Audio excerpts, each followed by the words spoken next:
So hi everyone, today we're just going to spend a few minutes talking around the importance of procurement in sustainability and climate change strategies. So pleased to say I'm joined by Maureen Bray, one of the directors within our energy and sustainability services team. Hi Maureen. Hi Dave. So we'll kick off, Maureen. I'll just touch on a few of the observations really that I'm seeing in the current marketplace, where procurement is aligning more with sustainability. Definitely seeing procurement be a little bit more front and center when it comes to driving organizational change. And I think, a strong presence that procurement has is sitting at the executive board level table when it comes to looking at ways to buy better.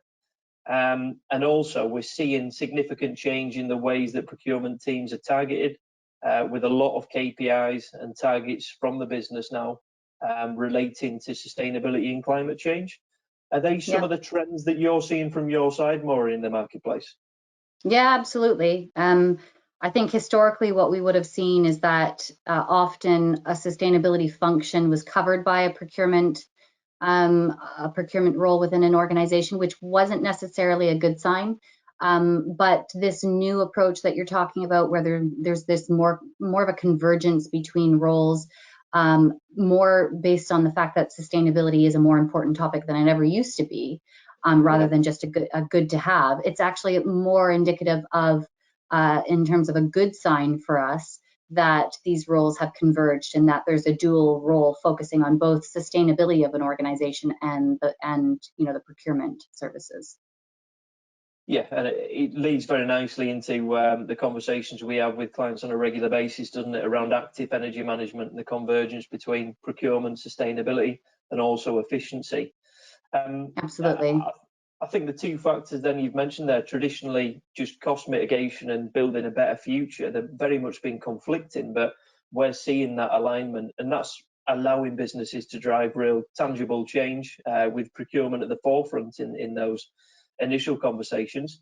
I think when I look at examples of businesses I've worked with over the last year or so, it's been clear that when it comes to procurement, the conversations they're having around centralising their procurement portfolios and looking at risk management strategies are aligned to longer term goals to reach out and explore the markets such as the PPA markets and start their own renewable journeys.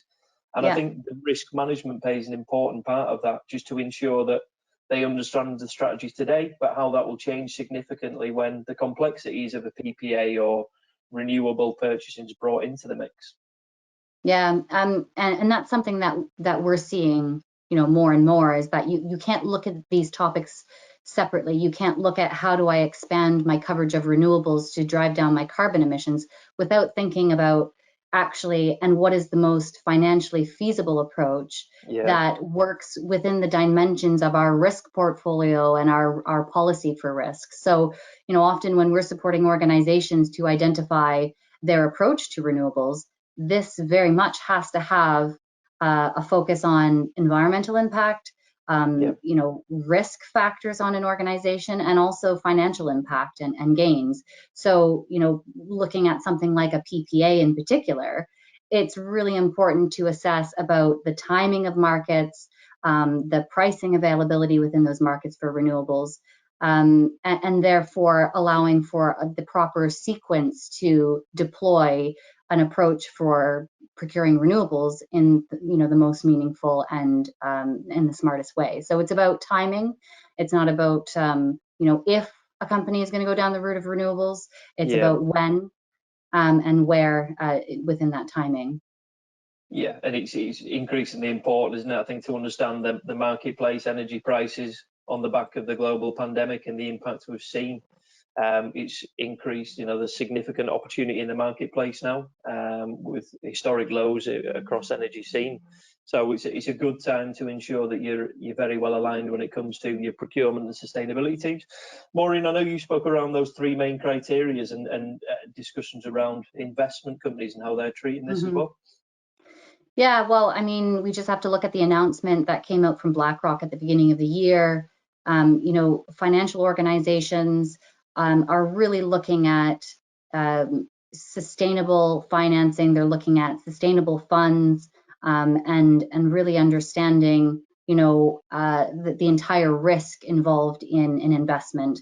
That follows the recommendations of the TCFD, that were released not that long ago, but we're really starting to see that action from, organizations that are making a stand, and they're actually following through now. So the importance of all of those aspects and understanding the cost of climate change, it's important to essentially make sure that any kind of investment is one that is resilient and focuses on a sustainable future.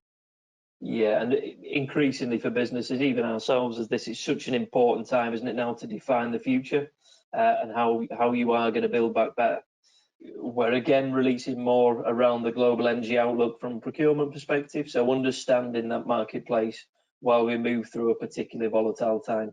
So I would drive people's attention to that, but also engage with the Perspectives Hub, where we've got some great contacts around managing disruption and businesses as they recover through this period of time. Thanks, Maureen. Thanks, Dave.